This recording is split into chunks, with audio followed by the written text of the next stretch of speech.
সাহাবীরা ডাক দিয়ে বলেন, ইয়া রাসূলুল্লাহ, কুরআনুল কারীম কবরের ভিতরে যদি আমার জন্য এইভাবে পাহারাদার হইয়া দাঁড়ায়, তাহলে কবরের ভিতরে মুনকার নাকির যদি প্রবেশ করতে না পারে, কিন্তু কিয়ামতের কঠিন ময়দান আল্লাহ রাব্বুল আলামিন যখন আহকামুল হাকিমিন হইয়া তিনি যখন বিচার আরম্ভ করবে, ওই দিন আমার জন্য কি কোরআনের পক্ষ থেকে কোনো সহযোগিতা পাবো?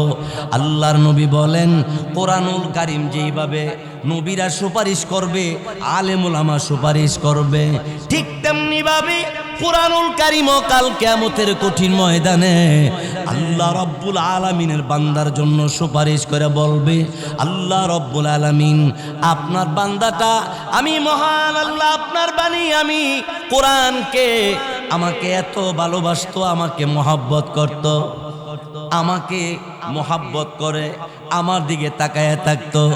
সুবহানাল্লাহ বলবেন না? হে আল্লাহ তাআলা, আপনি যদি এই লোকটারে জাহান্নামে দেন, আমি কোরআনও তার সাথে জাহান্নামে যাব। আল্লাহ রাব্বুল আলামিন বলবে, হে কোরআন, তুমি যদি জাহান্নামের ভিতরে যাও, জাহান্নামের আগুন ঠিক থাকবে না। এক, দুই নম্বর হলো আমি আল্লাহর মান মর্যাদা থাকবে না, আমার নবীর মান মর্যাদা থাকবে না। সুতরাং কোরআন তোমার চাহিদা কি? কোরআন বলবে, আল্লাহ আমি কোরআনের খাতিরে আপনার বান্দারের মাফ কইরা দেন।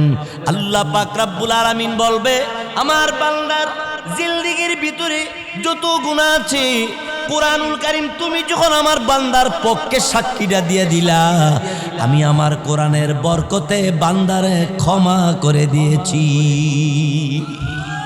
তাইলে বলেন তো, আপনাদের এই দানসার এই মাদ্রাসার মধ্যে সেই কোরআন শিক্ষা দেওয়া হয়, যেই কোরআন কবরের ভিতরে আপনার পাহারাদার হয়ে থাকবে, যেই কোরআন হাসরের ময়দান আপনাকে সুপারিশ করে জান্নাতের ভিতরে পৌঁছাইয়া দিবে, সেই কোরআনের পক্ষে থাকার দরকার আছে না নাই? আর একটু জোরে কর। ভাইয়েরা আমার, বন্ধুরা আমার, হযরতে খাদিজাতুল কুবরা রাদিয়াল্লাহু তাআলা আমার নবীকে বললেন, ইয়া রাসূলুল্লাহ, ইয়া হাবিবাল্লাহ, নবী গো, আপনার কাছে আমার একটা কথা আছে। কি কথা বলো? খাদিজা রাদিয়াল্লাহু তাআলা আনহা বলেছিলেন, নবীজি, আপনি যখন কোরআন পড়েন এত মজা লাগে, আপনার কোরআন তেলাওয়াত শুনলে মনে হয় যেন আপনি আরো পড়েন, আমি আরো শুনি, কিন্তু তৃপ্তি পাই না। এমন সময় নবী ডাক দিয়ে বলেন, খাদিজা, আমার জবানের কোরআন তেলাওয়াত শুনে তোমার যদি তৃপ্তি না মিটে, কোরআনটা যিনি নাজিল করছেন, কোরআনের কথা যার, তিনি যে তেলাওয়াত করবে মজা কেমন হবে তুমি জানোনি? সুবহানাল্লাহ বলবেন না? হযরতে খাদিজা বললেন, ইয়া রাসূলুল্লাহ, যিনি কোরআন নাজিল করেছেন, কোরআন যার কথা, তিনি আল্লাহ। আল্লাহ তিনি কি কোরআন তেলাওয়াত করবেন? হ্যাঁ খাদিজা রে, স্বয়ং আল্লাহ রব্বুল আলামিন কোরআন তেলাওয়াত করবে। খাদিজাতুল কুবরা রাদিয়াল্লাহু তাআলা ধাঁধা করে চোখের পানি ছেড়ে ছেড়ে তিনি কাঁদতে আরম্ভ করলেন। নবীজি ডাক দিয়ে বললেন, আরে খাদিজা, কেন কান্দো, কি দুঃখ বলো না? তখন খাদিজা ডাক দিয়ে বলে, ওগো আল্লাহর নবী, কোরআনুল কারীমের তেলাওয়াত আল্লাহ রব্বুল আলামিন তিনি জান্নাতের ভিতরে করবে, কিন্তু আমি খাদিজা আমার জীবনে যা ইবাদত করলাম, আমার দ্বারা আল্লাহ রব্বুল আলামিনকে আমাকে নিয়ে আসো। হযরতে আবু বকর সিদ্দিক রাদিয়াল্লাহু তাআলা আনহুকে আমার নবীজির কাছে নিয়ে গেলেন। রাসূল জিজ্ঞাসা করেন, আবু বকর, কেন কান্দো তুমি? আবু বকর সিদ্দিক রাদিয়াল্লাহু তাআলা তিনি বললেন, ইয়া রাসূলুল্লাহ, আমি আবু বকর, দুনিয়াতে মানুষ হিসাবে আল্লাহ আমারে বানাইছে, আবার আমারে মৃত্যু দিবে, জিন্দাও করবে, জীবিত করার পরে মহান আল্লাহর কাছে আমাকে হাজির করা হবে। আল্লাহ তাআলা আমি আবু বকরকে যদি জিজ্ঞাসা করা, আবু বকর জীবনে জৈবনে কি আমল করে আসছো আমারে বলো, আমি আবু বকর আল্লাহর কাছে আমি হিসাব দিতে পারবো না। এই ডরে এই ভয়ে আমি কান্দি। আল্লাহ রব্বুল আলামিনের নবী রাহমাতুল লিল আলামিন তখন ডাক দিয়ে বললেন, আবু বকর তামাম পৃথিবীর ভিতরে পুরুষের মধ্যে সর্বপ্রথম তুমি আমার কাছে কালিমা পড়ে মুসলমান হয়ে গেছো। দুনিয়ার সব ব্যবসা বাণিজ্য ছেড়ে দিয়া ইসলামের জন্য, কোরআনের জন্য, নবীর জন্য, আল্লাহর জন্য ভালোবাসা এত কিছু করার পরে তুমি কি মনে করেছো আল্লাহর কাছে তুমি হিসাব দিতে পারবে না? আমার নবী রাহমাতুল লিল আলামিন, আমার ভাইয়েরা, আমার বন্ধুরা, আমার আবু বকর সিদ্দিক রাদিয়াল্লাহু তাআলা আনহুকে এই কথা বলার ভিতরে আল্লাহ রাব্বুল আলামিন জিবরাইল ফেরেশতাকে ডাক দিয়ে বললেন, জিবরাইল রে, আমার বন্ধুকে গিয়া বলো আবু বকর কখন জান্নাতে আসবে।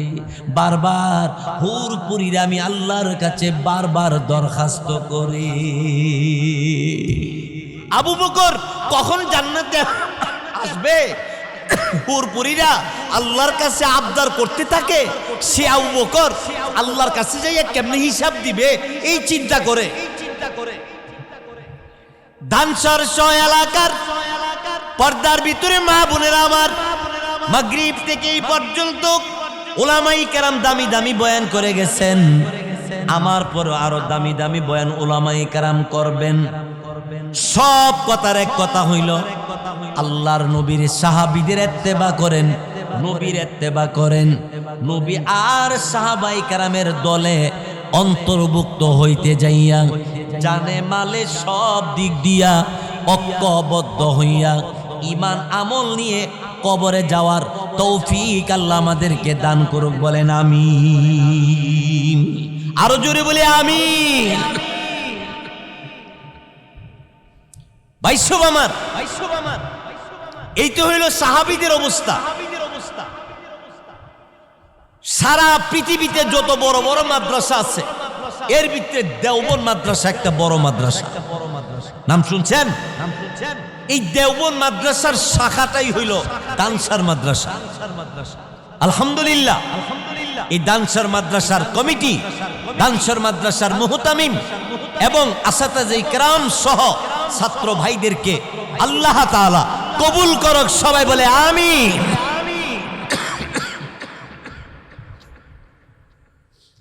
ভাইয়েরা আমার, বন্ধুরা আমার, দেওবন্দ মাদ্রাসার প্রতিষ্ঠাতা কাসেম নানুতুবি রহমাতুল্লাহি আলাইহি, সবাই নামটা বলেন, কাসেম নানুতুবি রহমাতুল্লাহি আলাইহি। বড় আলেম না ছোট আলেম? ও আল্লাহ, কত বড় আলেম! মদিনা গেছে কাসেম নানুতুবি রহমাতুল্লাহি আলাইহি, হজ করতে গেছে মক্কায়, মক্কা থেকে মদিনা গেছে, পায়ের মধ্যে জুতা নাই। এক লোকের ডাক দিয়া ক, এই মিয়া, এত গরমের ভিতরে আপনার পায়ে জুতা নাই, এত কষ্ট করে হাঁটতেছেন মিয়া? কাসেম নানুতুবি রহমাতুল্লাহি আলাইহি ভালো বললেন না, মন্দ বললেন না। লোকটা একদিন, দুই দিন, তিন দিন দেখার পরে মদিনার মানুষটা ভাবতে পারছে লোকটার মনে টাকা নাই, লোকটার মনে সমস্যা আছে, অভাবে আছে, জুতা মনে কিনতে পারে না। এবার ওই মদিনা ওয়ালা লোকটা একজোড় জুতা কিনে কাসেম নানুতুবি রহমাতুল্লাহি আলাইহির কাছে নিয়ে গেলেন। কোথায় থেকে আসছেন? অনেক দূর থেকে আসছি, জুতার কষ্ট আর করতে হবে না, আমি আপনার জন্য একজোড় জুতা নিয়ে আসছি, জুতারি আপনি পরবেন। কাসেম নানুতুবি রহমাতুল্লাহি আলাইহি জুতাগুলি পাইয়া বুকের সাথে মিলাইয়া দুই হাত দিয়ে এইভাবে রাখলেন। একদিন, দুই দিন, তিন দিন পরে মদিনার লোকটা কাসেম নানুতুবি রহমাতুল্লাহি আলাইহি ফলো করে দেখে জুতা পায়ে দেয় না। এবার জিজ্ঞাসা করে, এই মিয়া, জুতা কিনে দিলাম, জুতা কেন পরেন না? কাসেম নানুতুবি রহমাতুল্লাহি আলাইহি তিনি দুইটা চোখের পানি ছেড়ে দিয়া বলে, এই মদিনার মাটির নিচে যার রওজা, যেই নবী মদিনার মাটির নিচে আমার নবী শুয়ে রইছে, আর আমি কাসেম জুতা পায়ে দিয়ে হাত বইরে শোভা পায় না। আশেক রাসূল কারে কো? এবার চিন্তা করেন ভালো কইরা। লোকটা বলল ঠিক আছে, যদি এর কারণে না পড়েন তাইলে মদিনার এরিয়ার বাইরে গেলে তো আপনি জুতা পরতে পারবেন। মদিনার এরিয়ার বাইরে গেছে, লোকটা ফলো করে দেয় জুতা। কাসেম নানুতুবি রহমাতুল্লাহ আলাইহি পায়ে দেয় না। এবার লোকটা জিজ্ঞাসা করি, মিয়া এখন মদিনার এরিয়া সাইরা তো আপনি বাইরে আসলেন, এখন জুতা পায়ে দেন না কেন? কাসেম নানুতুবি রহমাতুল্লাহি আলাইহি আঙ্গুলটা দেখাইয়া দিয়া বলে, আমার নবীজির রওজা শরীফের গম্বুজটা সবুজ কালার, তুমি যে আমার জুতা দিছো জুতার কালারও সবুজ কালার, সবুজ কালারের গম্বুজ আর আমার পায়ে থাকবে সবুজ কালারের জুতা। এটা নবীর বিয়াদবি হয়, নবীর সাথে আমি বিয়াদবি করতে পারি না। জোরে বলে আল্লাহু আকবার। কাসেম নানুতুবি রহমাতুল্লাহ আলাইহি নবীর একজন আশিক রাসূল, নবীর সাথে বিয়াদবি করতে রাজি না। আর আমরা আজকে নবীর উত্তরসূরি উলামায়ে কেরামকে মন গড়া ভাবে গালি দিয়া দেই, মন গড়া কথা বলি না ভাই, বইলেন না। অযথা আলেম উলামারে গালি দিলে একবার দুইবার কেউ শুনে না, শুনে আল্লাহ শুনে। আল্লাহ যদি তোমারে ধরে তুমি কিন্তু সার পাইবা না। সাবধান মুসলমান। আমার ভাইয়েরা, আমার পরে বড় একজন আলেম বয়ান করবে, আমি আর লম্বা করব না। আপনাদের অসুবিধা হইতাছিনি? কার কার অসুবিধা হইতাছে? অসুবিধা নাই? কাসেম নানুতুবি রহমাতুল্লাহি আলাইহি দেওবন্দ মাদ্রাসার প্রতিষ্ঠাতা, ছাত্রদের লজিং কেউ রাখে না, কেউ লজিং রাখে না। কাসেম নানুতুবি রহমাতুল্লাহি আলাইহি রেল স্টেশনে গেছে, রেল স্টেশনে যাইয়া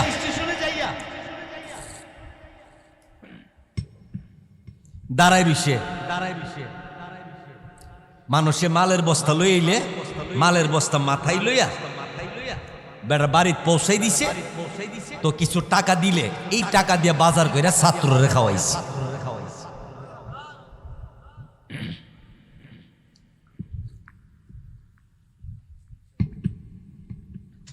একদিন স্টেশনে গিয়া দেখে গাড়ি গেছে গা, আজকা এই বস্তা টানতে পারে নাই।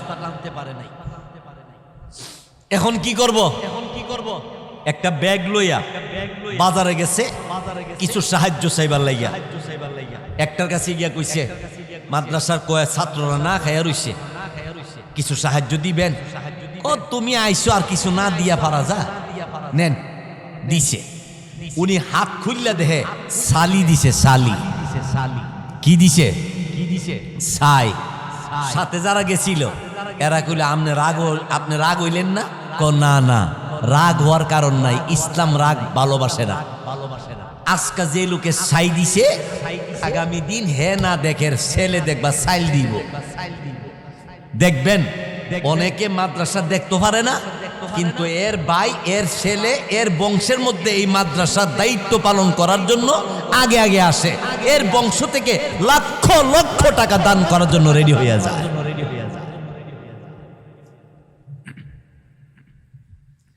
কাসেম নানুতুবি রহমাতুল্লাহি আলাইহি সারা বাজার ঘুরল, কেউ বাজার দিল না, কোথাও থেকে কালেকশন করতে পারলো না। তিনি বাজারে কিনারে বৈশা রইছে, ছাত্ররা না খাইলে থাকতো না। এখন কই যাইব, কি করব, টেনশন করতেছে। হঠাৎ করে তাকায় দেখে লোকেরা তরমুজ খাইয়া তরমুজের চামড়া রাস্তার সাইডে ফালাইতেছে। ফালাইয়া যখন লোকেরা চলে গেছে, কাসেম নানুতুবি রহমাতুল্লাহি আলাইহি ওই চামড়াগুলি, তরমুজের চামড়াগুলি ব্যাগে ঢুকাইয়া বাড়িতে নিয়ে আইসা শিল্লা, এটা লবণ দিয়া, মই মশলা নাই, ইটা ওই ফাঁকশাক কইরা ডেগের মধ্যে গরম কইরা সিদ্ধ কইরা মাথায় লইয়া মাদ্রাসাত গেছে।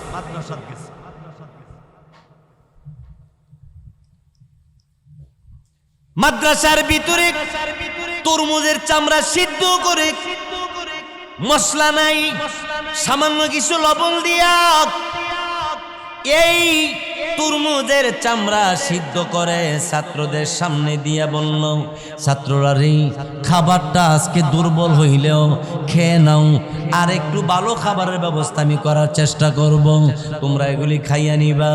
ছাত্রদের খাবার দিয়া এই দেখছি নামায়া কাসেম নানুতুবি রহমাতুল্লাহি আলাই মাদ্রাসার ঘরের পিছনে যাইয়া তিনি সেজদায় পড়ে আল্লাহ রব্বুল আলামিনকে ডাক দিয়ে বললেন, আল্লাহ গো, আপনার কোরআন শিক্ষা দেওয়ার জন্য, আপনার নবীর সুন্নত শিক্ষা দেওয়ার জন্য, এই মাদ্রাসার ছাত্রদের খাবারের জন্য এতদিন পর্যন্ত আমি কুলিগিরি করলাম, আজকে রেলগাড়ি লাগাল পাই নাই, বস্তা টানতে পারি নাই, বাজার করার টাকা নাই, বাজার থেকে তরমুজের চামড়া নিয়ে এইগুলি সিদ্ধ করে ছাত্রদের সামনে যে খাবার দিয়ে আসলাম, না জানি এই খাবার তার মধ্যে পড়ে হাউ মাউ করে চিৎকার করে আল্লাহর কাছে কান্দে, এ আল্লাহ,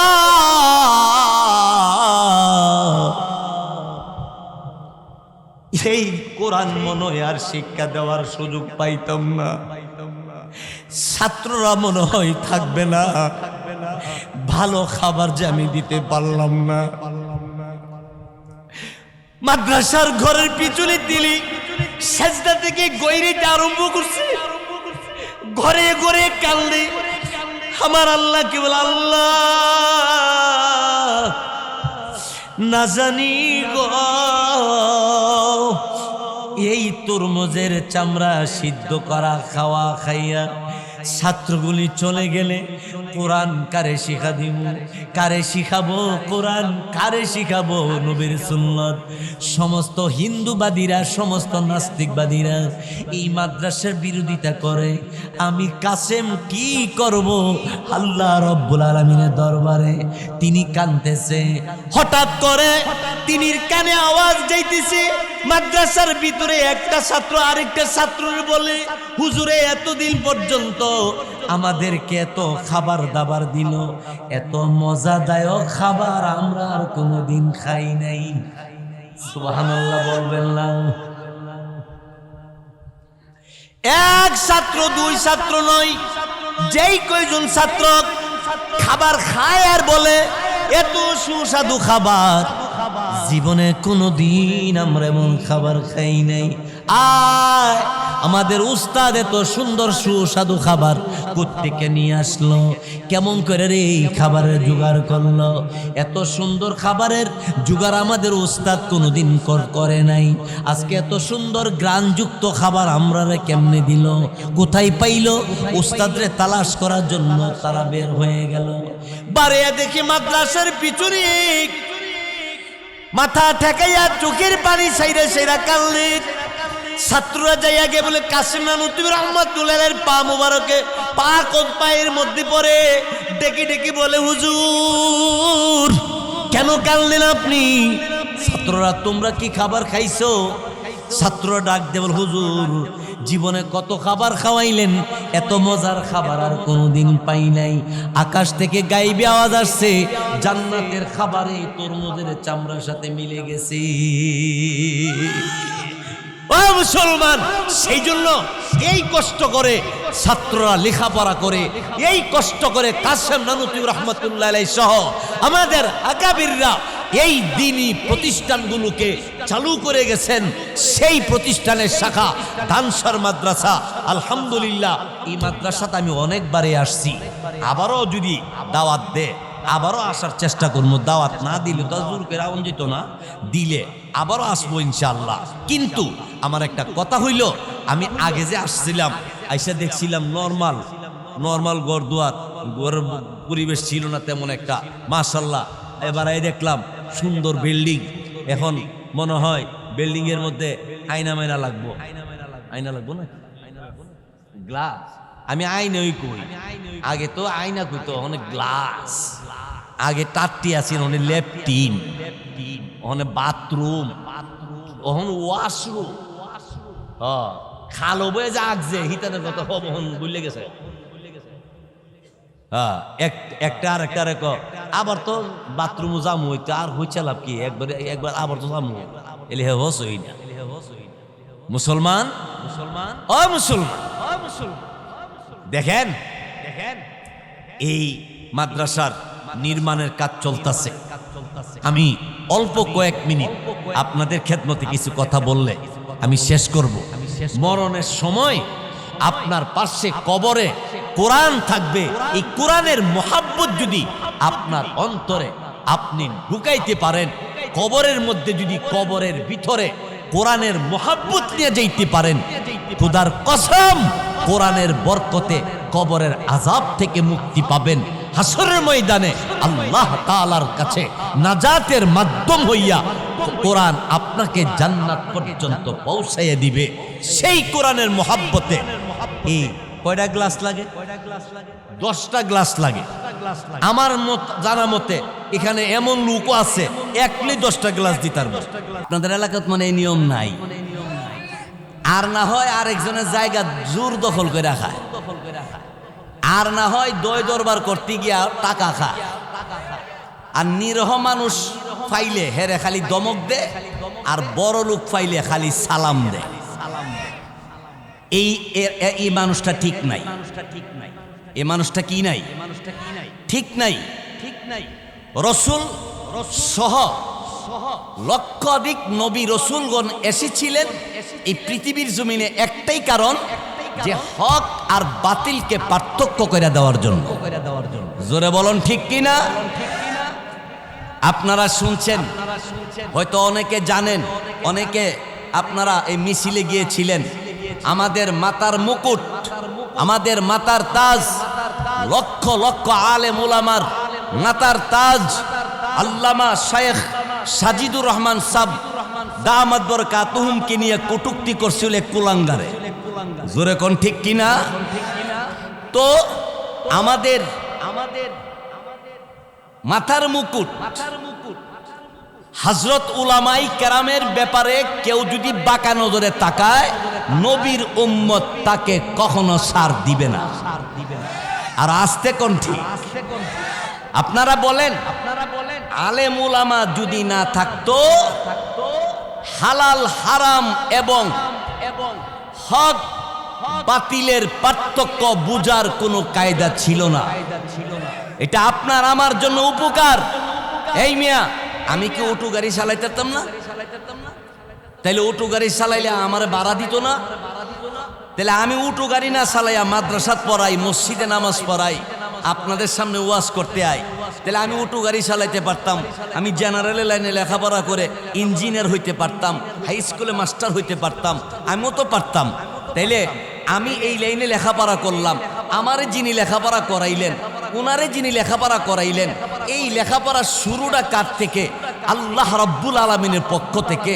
আর আল্লাহ রাব্বুল আলামিন কিয়ামত পর্যন্ত এই হালাল এবং হারাম, হক এবং বাতিলকে পার্থক্য করে ইহকাল থেকে মানুষ পরকালে চিরকালের জান্নাতে শান্তিদায়ক আরামদায়ক মেহমান হওয়ার জন্য আল্লাহ তাআলা এই ব্যবস্থা করে দিয়েছেন। সেই ব্যবস্থার মধ্যে যদি কোনো কুলাঙ্গার, কোনো ইহুদি খ্রিস্টান, কোনো নাস্তিক মুরতাদ বেঈমান কাফের যদি কোনো বেদাতি যদি হামলা চালায়, তাদের দাঁত ভাঙার জবাব দেওয়ার জন্য কে কে রাজি আছেন? দুইটা হাত আল্লাহকে দেখায় দাও। সবাই রাজি আছেন তো? আল্লাহর ব্যবস্থার উপরে হামলা চালালে আল্লাহর জগতে আল্লাহর খাঁটি বান্দারা মানবে না, মানবে না, মানবে না। জোরে বলুন ঠিক কিনা? আপনারা নাম শুনছেন, দেখছেন না? ফেরাউন, নাম কি শুনছেন?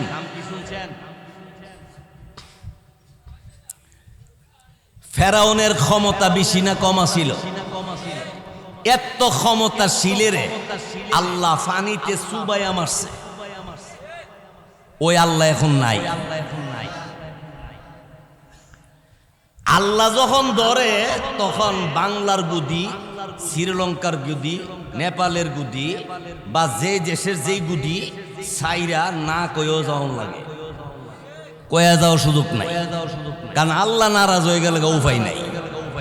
সাবধান, যেই যেই দলও করেন হাত ধরে বলবো, অনুরোধ করে বলবো, নাইবে নবী, ওলামাই কেরাম, মসজিদ মাদ্রাসার বিরুদ্ধে একবার, দুইবার, তিনবার করে হজম করতে তুমি চেষ্টা করবা, কিন্তু আল্লাহ যখন তোমাকে থাপ্পড় দিবে তখন তুমি সহ দুলিশাত হয়ে যাবে, গুষ্টি কি বুস গুষ্টি। জোরে বলো ঠিক কিনা, আরো জোরে বলুন। আমার ভাইয়েরা, বন্ধুরা আমার, ফেরাউন এত দাপটশীল, তার নামটা সবাই জানে। আপনাদের ডানসর কি কোনো মানুষের নাম ফেরাউন আছে? কোন মানুষের নাম নমরুদ আছে? আমি এক হিন্দু বেড়ারে জিজ্ঞেসিলাম, তোরা স্ক্রু বল্টু সেন্টু ফেন্টু নাম রাহস, ফেরাউন একটা রস্তা কহে মানুষ বালা না। আমি কি তাহলে নমরুদ কহে আরো বেশি খারাপ। চিন্তা করে দেখেন, হিন্দু লোকও এর নাম রাখতে রাজি না। আচ্ছা আপনারা বলেন তো, আবু বকর নাম কি বাংলাদেশ দুই একজনের নাম আছে? আপনাদের এলাকাত নাই? উমর আছে? আল্লাহু আকবার। ও ভাই, আমার নবী রাহমাতুল লিল আলামিন, খাতামুন নাবিয়িন, আল্লাহ রাব্বুল আলামিনের বিধান কোরআনের আয়াত তেলাওয়াত করে শুনাইতেছিলেন। সাহাবীরা রে, পৃথিবীর জমিনে আমি তুমি যারা আছি, এই পৃথিবী ছেড়ে একদিন তোমাদের আমাকে একদিন চলে যেতে হবে। সাহাবাই কেরাম ডাক দিয়ে বলেন, ইয়া রাসূলুল্লাহ, এই পৃথিবী ছেড়ে চলে যাওয়ার পরও আমাদের কি কবরে কি চিরকাল থাকতে হবে? নবী বললেন, না, কবরেও পৃথিবীর থেকে যাওয়ার পরে চিরকাল থাকা যাবে না। বলেন, কবরে কি চিরকাল থাকবেন? অনেকে শেষ বাড়ি কবর বলে। কি এর শেষ বাড়ি? এটা শেষ বাড়ি না, এখানে স্টেশন শুরু। কবর এটা শেষ বাড়ি না, এখানে নিয়ে আপনারা জমা করব, এখান থেকে আপনারা উঠাবে। আমার নবী রহমতের নবী রাহমাতুল লিল আলামিন বললেন, হে সাহাবীরা, দুনিয়ার জমিনে ঈমান আমল নিয়ে যদি তুমি পৃথিবীর জমিনে থাকতে পারো, আর সেই ঈমান নিয়ে যদি তুমি কবরে ঘুমাইতে পারো, কবরের ভিতরে আল্লাহ রাব্বুল আলামিন তোমার জন্য জান্নাতের বাতাস চালু করে দিয়ে দিবে। তুমি জান্নাতের বাতাস পেয়ে ঘুমাইবা। মুনকার নাকির নামক ফেরেশতা কবরের ভিতরে ঢুকতে চাইবে। কবরের ভিতর থেকে আওয়াজ আসবে, কে? মুনকার নাকির বলবে, আমরা আল্লাহর তৈরি ফেরেশতা মুনকার নাকির। ভিতর থেকে ডাক দিয়ে বলবে, মুনকার নাকির কেন এসেছো? মুনকার নাকির বলবে, কবরের ভিতরে সওয়াল করার জন্যে, প্রশ্ন করার জন্যে এসেছি। তুমি কে? ভিতর থেকে বলবে, আমি হইলাম মহান আল্লাহর বাণী কোরআনুল কারীম।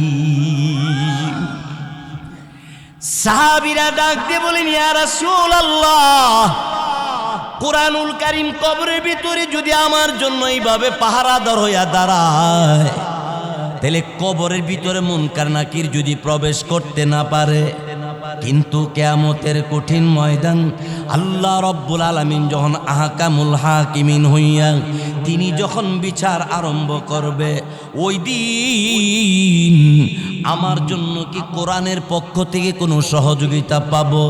আল্লাহর নবী বলেন, কোরআনুল কারীম যেইভাবে নবীরা সুপারিশ করবে, আলেম উলামা সুপারিশ করবে, ঠিক তেমনি ভাবে কোরআনুল কারীম কাল কিয়ামতের কঠিন ময়দানে আল্লাহ রাব্বুল আলামিনের বান্দার জন্য সুপারিশ করে বলবে, আল্লাহ রাব্বুল আলামিন, আপনার বান্দাটা আমি মহান আল্লাহ, আপনার বাণী আমি কোরআনকে আমাকে এত ভালোবাসতো, আমাকে মহব্বত করত, আমাকে মহব্বত করে আমার দিকে তাকায় থাকতো।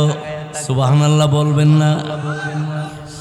হে আল্লাহ তাআলা, আপনি যদি এই লোকটারে জাহান্নামে দেন, আমি কোরআনও তার সাথে জাহান্নামে যাব। আল্লাহ রাব্বুল আলামিন বলবে, হে কোরআন, তুমি যদি জাহান্নামের ভিতরে যাও, জাহান্নামের আগুন ঠিক থাকবে না। এক, দুই নম্বর হলো আমি আল্লাহর মান মর্যাদা থাকবে না, আমার নবীর মান মর্যাদা থাকবে না। সুতরাং কোরআন তোমার চাহিদা কি? কোরআন বলবে, আল্লাহ আমি কোরআনের খাতিরে আপনার বান্দারের মাফ কইরা দেন। আল্লাহ পাক রব্বুল আলামিন বলবে, আমার বান্দার জিন্দেগির ভিতরে যত গুনাহ আছে, কোরআনুল কারীম তুমি যখন আমার বান্দার পক্ষে সাক্ষীটা দিয়ে দিলা, আমি আমার কোরআনের বরকতে বান্দারে ক্ষমা করে দিয়েছি।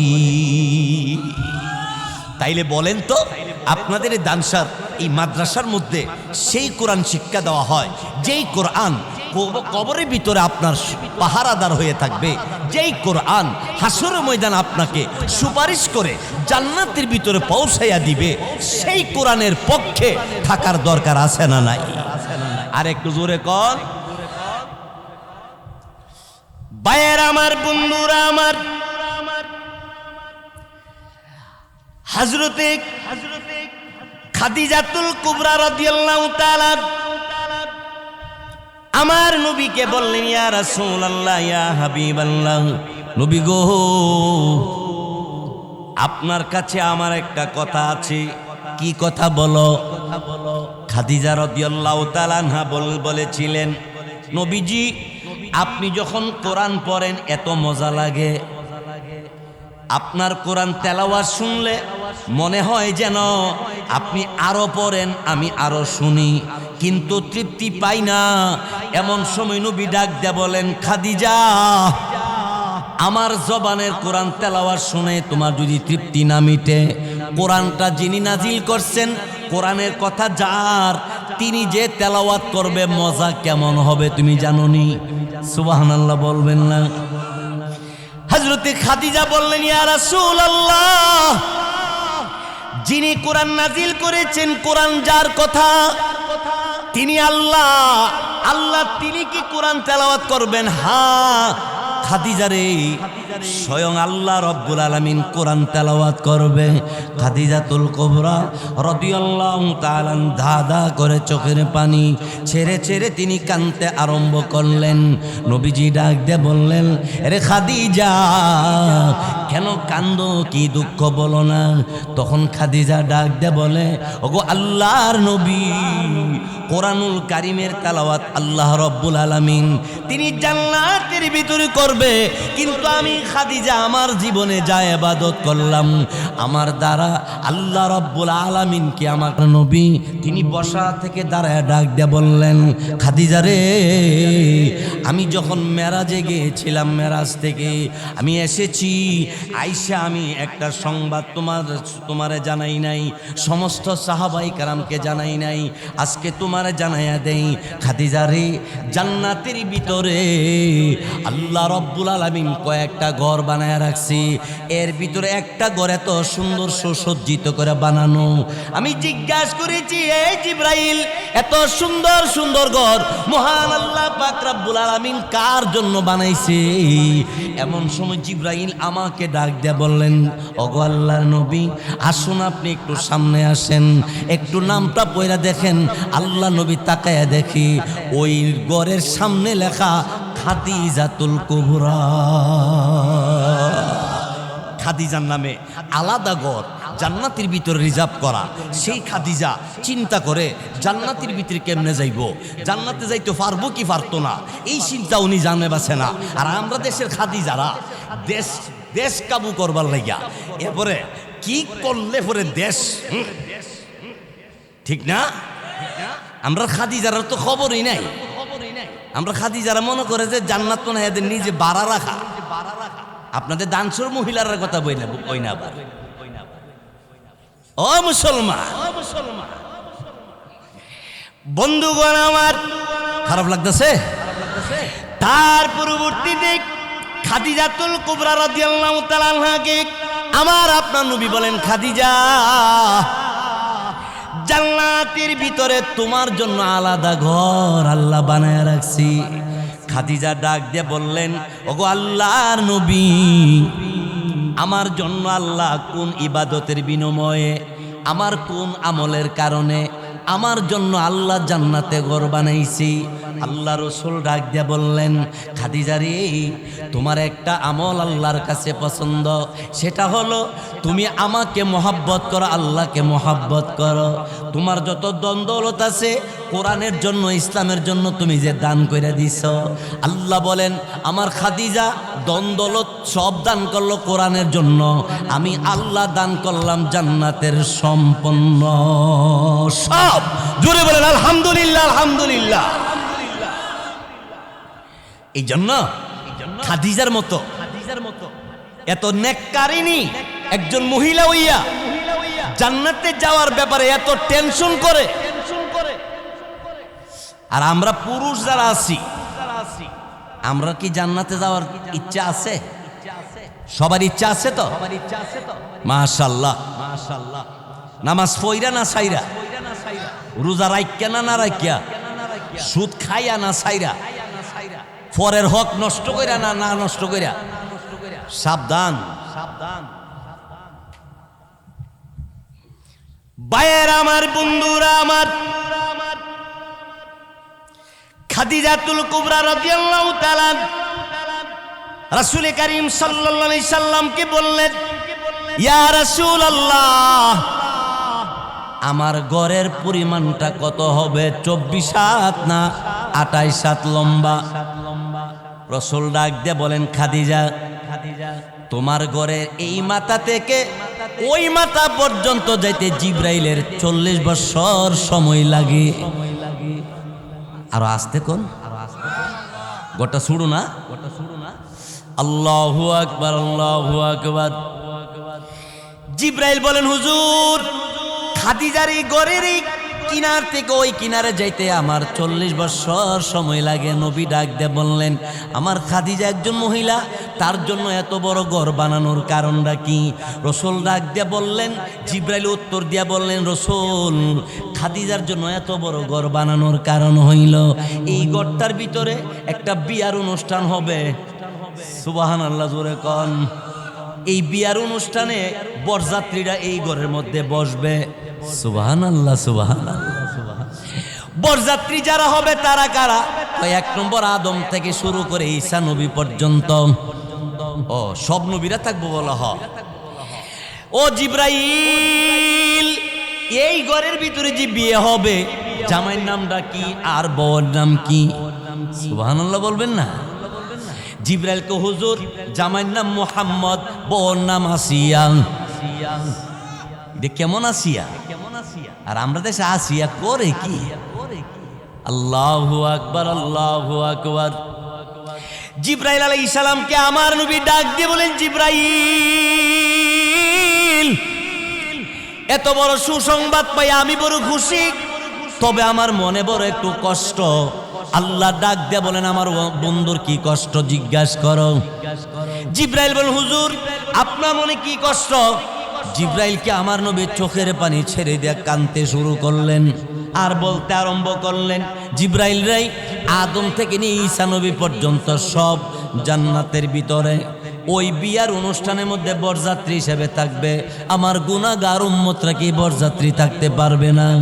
এমন সময় আল্লাহ ডাক দিয়ে বলেন, ওগো হাবিব, আপনার ইমানদার মুমিন মুসলমান যত মুমিন ইমানদার আপনার উম্মত, তারা সকলেই জান্নাতের ভিতর ওই ঘরের বরযাত্রী মেহমান হবে। আপনারা কি চান ওই ঘরের মেহমান হইতেন? নবীর বিয়ে হইব, আসিয়া বউ। আবার এখানে একটা কথা আছে, খানা খাওয়াইব, খানা। এই ব্রয়লার মুরগি না, কি খাওয়াইব জানেন? রুটি খাওয়াইব, রুটি। তফসিরি কিতাবে লেখছে, রুটি বানাইব আল্লাহ তামাম পৃথিবীর মাটি দিয়া। কি দিয়া? সারা পৃথিবীর মাটিরে আল্লাহ তাআলা কাই বানাইয়া আটার মতো গুইল্লা এটা রুটি বানাইব, রুটি। প্রশ্ন জাগে, আল্লাহ মাটি দিয়া ফেক বালু সালু এগুলা মাটি দিয়া রুটি বানাইলে এই রুটি মানছে কেমনে খাইব? আচ্ছা বলেন তো, আল্লাহ যদি মাটিরে বলে 1 নম্বর ময়দা হয়ে যায় গিয়া, কতক্ষণ লাগবে বইতে? আল্লাহ বানাইতে পারবো নি? বন্ধুগণ আমার, ভাইয়েরা আমার, সাহাবাই কেরাম জিজ্ঞাসা করলেন, ইয়া রাসূলুল্লাহ, মাটি দিয়ে যদি রুটি বানায়, এই রুটি মানুষ কেমন করে খাইব? আল্লাহ পাক রব্বুল আলামিন নবীকে জানায় দিলেন, ইয়া রাসূলুল্লাহ, ইয়া হাবিবাল্লাহ, নবী গো আপনি বলেন তামাম পৃথিবীর মাটিকে আমি আল্লাহ 1 নম্বর ময়দা বানাবো, 1 নম্বর আটা বানাবো, ময়দা আটা বানাইয়া আমি আল্লাহ রব্বুল আলামিন এই রুটিকে আমি আমার বান্দাদের জন্য খাবার ব্যবস্থা করব। কেন বানাবো জানেননি? মুফাসসিরিন কেরাম বলেন, মাটির মধ্যে আনারসের মজা আছে, কাঁঠালের মজা আছে, পেঁপের মজা আছে, পিয়ারার মজা আছে, লিচুর মজা আছে, কমলার মজা আছে, আনারসের মজা আছে, বেদানার মজা আছে। বলেন তামাম পৃথিবীর ভিতরে যত ফল আছে, ফলগুলি মাটির মধ্যে গাছ হয় না, মাটি সারা। আল্লাহ বলেন, হাবিব, দুনিয়ার যত ফল মূল আছে সমস্ত ফলের মজা আমি আল্লাহ মাটির মধ্যে মিশায়া রাখছি। আমার বান্দাকে 1 পদের মজা নয়, রুটির ভিতরে আনারসের মজা থাকবে, আমার রুটির ভিতরে কাঁঠালের মজা থাকবে, রুটির ভিতরে কমলার মজা থাকবে, রুটির ভিতরে মালটার মজা থাকবে, বেদানার মজা থাকবে। এইভাবে প্রত্যেকটা ফল ফ্রুটের মজা এই রুটির মধ্যে থাকবে, কারণ সমস্ত ফল ফ্রুটের মজা আমি আল্লাহ মাটির মধ্যে মিশাইয়া রাখছি। এই মাটির ভিতরে সুক্কাও আছে, মিষ্টিও আছে, না নাই? লিবু গাছ মাটির মধ্যে হয় না? লিবু সুক্কা নামিডা, বড়ই গাছের সুক্কা নামিডা। এই মেয়ে কন্যা কেরে, আমরা মিডা না সুক্কা? তাইলে মাটি তো একটাই। আবার এই মাটির মধ্যে আম পাকছে, মিষ্টি কি মিষ্টি না? ল্যাংরাম, নাম ল্যাংরা, আসলে আমের ফাওই নেই, কিতা বল ল্যাংরা, ঠিক না? কিছু কথা মানুষ এরকম কয়া তাহে আর কি। আয় হায় ভাইয়েরা আমার, বন্ধুরা আমার, সাহাবাই কেরাম জিজ্ঞাসা করলেন, ইয়া রাসূলুল্লাহ, রুটি দিবে সাথে কি বাজি দিবে না? হ্যাঁ, বাজি দেওয়া হবে। বাজি হবে একটা মাছের কলিজা। সুবহানাল্লাহ, জোরে কোন। একটা মাছের কলিজা। মাছটা ছোট না বড়?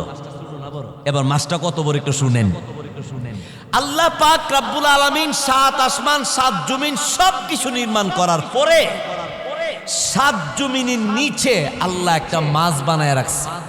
মাছটার মাঝখানে একটা কাঁটা আছে, এই কাঁটাটার উপর আল্লাহ একটা বাড়ি বসাইছে, বাড়িটার উপর আল্লাহ পৃথিবীটা বসাইছে। পৃথিবী এবং আসমান সম্পূর্ণটা এই মাছের কাঁটার উপরে বহন করে। মাছটা মনে 10 কেজি। এই মাছের কলিজা খাইবেন? খাইতে চান? তাইলে আম্মা আব্বার খেদমত কইরেন, মা বোনদেরকে বলবো স্বামীর খেদমত কইরেন। আর আমরা যারা স্বামী হইছি, বর একটু আদর কইরেন। গিয়ে খালি কুত্তার মতো ফাত ফুত ফুত কইরেন না, কিছু আদর কইরেন, ডাক দিয়েন, সুন্দর করে ডাক দিয়েন। আমার ভাইয়েরা, বন্ধুরা আমার, তারপরে শুনে আমি আপনাদের সামনে যে আয়াত পড়েছি, আল্লাহ পাক রব্বুল আলামিন তিনি বলেন, কাইফা তাকফুরুনা বিল্লাহি ওয়া কুনতুম আমওয়াতা ফাআহইয়াকুম সুম্মা ইউমীতুকুম সুম্মা ইউহয়ীকুম সুম্মা ইউহয়ীকুম সুম্মা ইলাইহি তুরজাউন। আল্লাহ রব্বুল আলামিন তিনি বলেন, হে দুনিয়ার মানুষ, কেমন করে আল্লাহর সাথে নাফরমানি করো? আল্লাহর সাথে কেন নাফরমানি করো? কোন কারণে করো? তোমারে মানুষ বানাইছে আমি, কিন্তু আল্লাহর তো দয়া বেশি। আল্লাহর দয়া বেশি, বেশি না কম? আল্লাহর তো দয়া বেশি। ফজর তো ঘুমায়া থাকলে আল্লাহ ইচ্ছা করলে ঘুমতে তুলতো ফাল লইলে, ইচ্ছা করলে আর কে হুইয়াতে কেন কানসিরালা, ঠিক না জোরে কর? তাহলে রাইতে 3টা বাজে উঠতে বড় করলো উঠতে বয়া থাক, কারণ হুজুর আজান ধরে ফেরেশতে কানসিরা লাগবে। আবার মুয়াজ্জিন দিকে জি গেলিল হুজুর আজানের টাইম হইছিনি, কেরে বেগারটা করেন কেরে কো ঠ্যাং ভেঙে লেবো বলে কান্না গাছিরা। আল্লাহ তো দয়া করে, এত দয়ার পরেও আল্লাহ বলে কেন তুই আমি আল্লাহর সাথে নাফরমানি করো? এই বাংলা তুমি মৃত ছিলে, ফাহিয়াকুম আমি তোমারে জিন্দা করেছি। বান্দা তুমি মনে করবা না তোমার জিন্দা রাখবো, তোমার আমি আল্লাহ রব্বুল আলামিন সুম্মা ইউমিতুকুম আমি আল্লাহ তোমাকে আবার মৃত্যু দিব। বলেন আপনার পূর্বপুরুষ যারা ছিল তারা আছে না গেছে গা? হয়ে গেছে। কবর তো দানসর কবরস্থান আছে। বাইশব আমার বন্ধুরা, আমার সাউথ আফ্রিকা দক্ষিণ আফ্রিকা থেকে খবর আসে দানসর বাড়ির পাশে কবর, আসে না কোনো খবর। সাউথ আফ্রিকায় আমেরিকার চাইতে দূরের জায়গার নাম কবর। এই কবর থেকে কোনো খবর আসে না, কিন্তু আমেরিকা থেকে খবর আসে, মোবাইলে খবর পাওয়া যায়। এখন তো মোবাইল ওইতে ওইতে লাশ পর্যন্ত দেখতেও কথা কোন যায়, ঠিক না? আবার এমন মোবাইল মনে বাইরে বলছে তুই কতক্ষণ লেগে আমেরিকা আইতারবি, আবার কত খবর বাজিয়ে তারবে গা, এমন সিস্টেম মনে হইতো পারে। বাব্বালা না, আল্লাহু আকবার, আল্লাহু আকবার।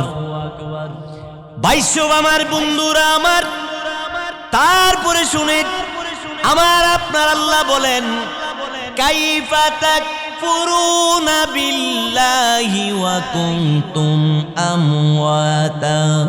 বান্দারে আল্লাহর সাথে নাফরমানি কেন করো? নাফরমানি কারে কো আমরা চিনিই না।